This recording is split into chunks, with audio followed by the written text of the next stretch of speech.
say at True Theater that everybody has a story to share, and the only difference between friends and strangers is the sharing of that story. And tonight, you're going to make 5 new friends. The first of whom, yes! The first of whom is a social worker in training and, in his words, an accidental storyteller. He is also a wedding officiant who got tricked into officiating his first wedding as a joke, never stopped. He's married people dressed as Frankenstein and the Dude, and has performed a wedding in a White Castle at 10 p.m. on a Sunday. So when he's not marrying people or studying for school, he can be found volunteering, traveling, or sailing his boat, My Song. He also says he believes the worst decisions make for the best stories, and has tested that theory thoroughly. So please give it up for Dudeist John.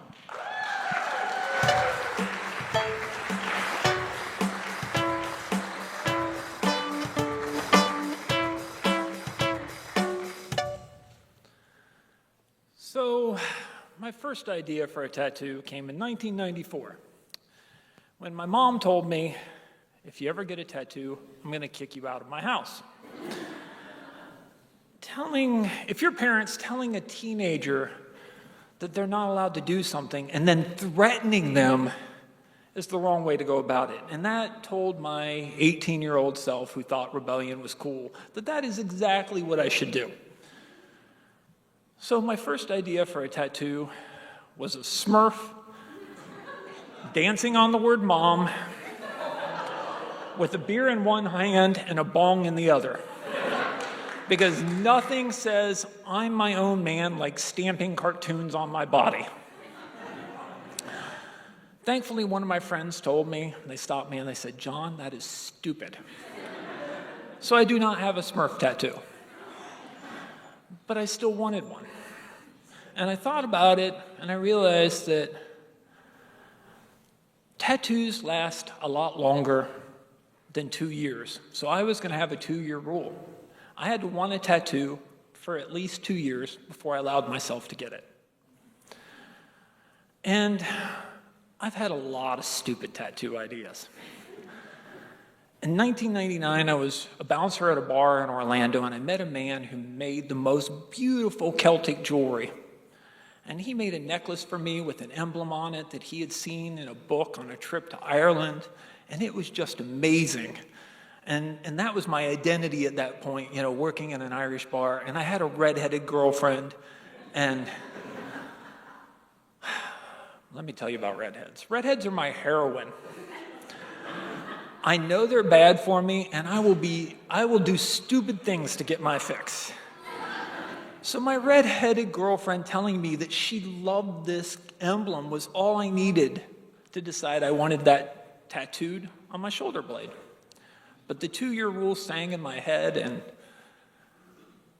about a year later, Celtic knots and tribal bands became all the rage. Suddenly, my meaningful art was a frat logo. And the 2-year rule saved me from joining bro culture. Catherine and I are still friends, and she still occasionally teases me about that. Then around 2021, my son got his first tattoo. And I was like, that's what I should do, father-son tattoos. So together we came up with this brilliant idea. I was going to get Darth Vader's head on my ankle with the words, I am your father. And he was going to get Luke's head on his ankle with, no! I thought it was brilliant. And I could even imagine, us figuring out ways to slip our ankles into family photos. But then, 2-year rule, I decided I don't want Darth Vader's head on my body. As fun as that idea is, it's still Darth Vader's head on my body. So, no Darth Vader tattoo. In late 2022, I became deeply depressed. I knew something was wrong, but I didn't know what to do about it. I had a moment where I was laying in bed watching my then girlfriend of 5 years get ready for work. And I remember watching her and thinking, she deserves better than this. If you don't get your shit together, you're going to lose her. So I came up with a plan to fix myself, figure out what was wrong, and get it done. And I was too embarrassed to tell anyone, but I started reading all the books and doing all the things. And in this period, I saw a tattoo of Mr. Rogers. And it said, everyone has someone special that loved us into being. And that was her. She had loved me for 5 years and all the stupid shit I had done and got me to this place where I could heal and start this journey. So I decided I was going to get a Mr. Rogers tattoo, but I didn't know what I wanted. I wanted something of my own. So we went to this tattoo convention looking for inspiration, and there we decided together that we were going to get our next tattoos because she had several together. And then shortly after that, I found out she had been lying to me about another man. I felt like the only person who had ever loved me and understood me had betrayed me. Then it got worse, and she went and got her tattoo by herself. And we were supposed to be working things out, and we had a trip planned to Costa Rica. Costa Rica was our place. We had been 4 times before. Our favorite restaurant in the world, Cafe Rojo, was there, and everyone knew us by name, and the manager waited on us personally. And shortly before the trip, she backed out. And I was fairly certain the other man was involved. So I started calling and texting, and I even posted on Facebook, anybody want a free trip to Costa Rica? Because it had all been paid for. And I remember thinking to myself, you can ruin our relationship, but you don't get to ruin Costa Rica. And nobody wanted to go. So I was facing going alone, and my buddy Pickleball Pete called me about 2 weeks before I was supposed to leave. Now let me tell you about Pickleball Pete. He retired early and is living the RV life in Arizona. And he says, John, I really want to go on this trip with you. I just got to make sure I can get free. And I said, Pete, you live in a van and play pickleball all day. You don't have anything better to do. And he laughed, and Pete was in. And then the very next day, my buddy, What About Bob, called. And What About Bob lives up to his namesake. He is definitely an anxious individual. And he said, I've had a passport for years. I want to go. I've never been out of the country. He had all these things and a little coaxing. I was like, Pete, come on, Pete, or Bob, come on, Pete and I are going, and it'll be great. And we talked Bob into it. And then 3 days later, my friend Rolf called. And Rolf is Colombian. And he says, when are you going? I tell him, and he says, I think I'm going to fly down for the weekend. And I said, Rolf, nobody flies to Costa Rica for the weekend. And he says, you do not tell me what to do. I can do whatever I want. Rolf ended up staying a week. And then about 5 days before I was supposed to leave, my friend Rowdy stopped me. Rowdy said, I've been listening to you guys plan this trip, and you're going to have such an amazing time. I really want to go. And Rowdy was in. In the space of about a week and a half, I went from going by myself to having 4 of my friends to go with me. And even though Pete was the only one that got the free ticket, they all came. And when we got off the plane, we were standing at baggage claim, and I told them, I said, guys, this is going to be a really hard trip for me. This is the first time in years I've traveled without my ex. And I'm going to ask you guys to do some weird shit. Because I need my memory with you to replace my memories with her. So, first stop was Cafe Rojo. We had an amazing time. We were there 9 days, and we ate, and we hiked, and I laughed enough to unbutton my soul. I helped Rolf get a date with a waiter. I'm the best wingman. And one night we got a little too high on gummies and ended up missing out on going to the club because we were watching He-Man cartoons. And we were walking through San Jose, and I saw this little tattoo shop. And in that moment, my tattoo idea had meant more to me than it ever had before. So I walked in, the gentleman spoke amazing English, and we made an appointment, and I was supposed to come back after dinner, so we came back after dinner, and the amazingly talented and English-speaking tattoo artist was not there. In his place was a gentleman, literally half my size, who spoke no English. Now, my Spanish is enthusiastic, but very unhelpful. And I was trying to explain to him what I wanted. I was like, cardigan, corazon, amabal, valiente, and he's nodding his head like he understood what was going on. And Rolf steps in, and Rolf says, you just asked him to tattoo a brave goat on you. So Rolf took over the translating. And I walked out of that tattoo shop.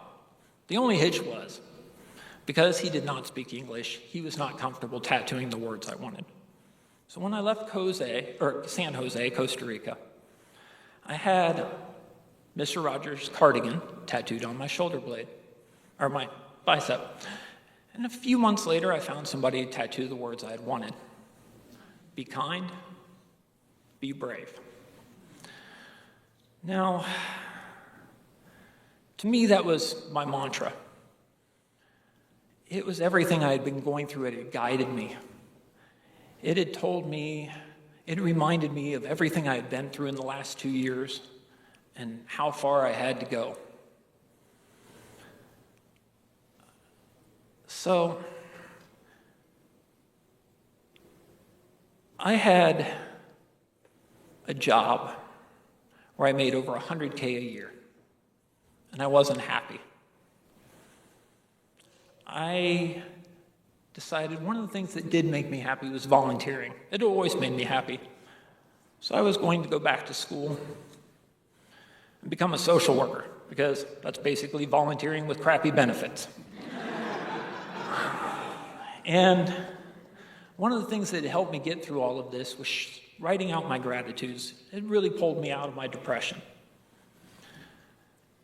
And I'm not this amazing, emotionally available, awesome guy you guys all see now. At that point, I still really had a hard time sharing my feelings openly with people. And my therapist had been encouraging me to start with sharing my gratitudes. And one night I'm writing out my gratitudes, and my buddy Kendoll texted me. And Kendoll, he has won judo tournaments, he's built a bathroom in a basement, and he can be a real asshole. Kendoll is a man's man. And my first thought was, you should share your gratitudes with Kendoll. And my second thought was, Kendoll's going to make fun of you. And my third thought was, you talk a lot about integrity, and integrity is doing what you believe is right, regardless of what other people do. And not telling Kendoll your gratitudes is not being very brave. So I forced myself to tell Kendoll my list of gratitudes. And almost immediately I got a text back that said, I'm grateful for all of my new friends. At the top of the list is you. I don't know what I'd do without you. Now, I'm still in the Kendoll's making fun of you frame of mind, so I thought he was being sarcastic, so I called him up to chew him out. But he wasn't. He told me how grateful he was that he felt like I cared. And I really needed to hear that, because the old John wasn't empathetic. He didn't care about people like this. And he told me how he felt like I understood. And even though I hadn't told him my story, I did, because I had been through a lot of the same things. And then I realized I wasn't being kind to him, because here he was unloading himself on me, and I had never shared with him. So I forced myself to tell him about all the things I had been through with my ex. I was scared of going back to school because my brain doesn't work as well as it used to, and that would be another thing I was going to fail about. And I even admitted to him how jealous I was of his hair. Because those are the things I felt stupid about. And the way you reacted encouraged me to start telling people my gratitudes on a daily basis. And now it's one of those things that everybody loves about me.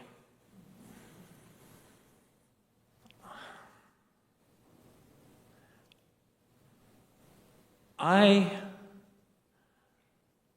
truly believe that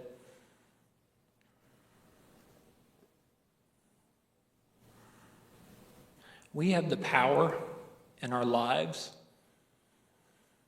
to make every experience an ordeal or an adventure. And I'm going to make the rest of my life an amazing adventure. Sometimes, I'm going to end my story tonight the same way I do every night. Today I'm grateful for my ex, because for 5 years she did love me. And she got me to a place where I could heal and helped me realize I needed to do it for myself. I'm grateful for my friend Jo, who's over there somewhere, because she is my Betty White.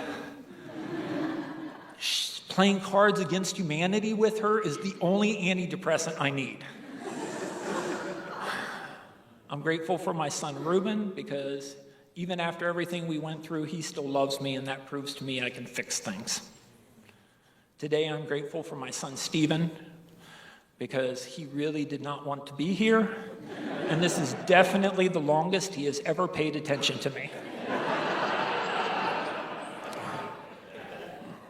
Today I'm grateful for the opportunity to share my gratitudes with so many people at once, and that means I'm grateful for you. Be kind, be brave.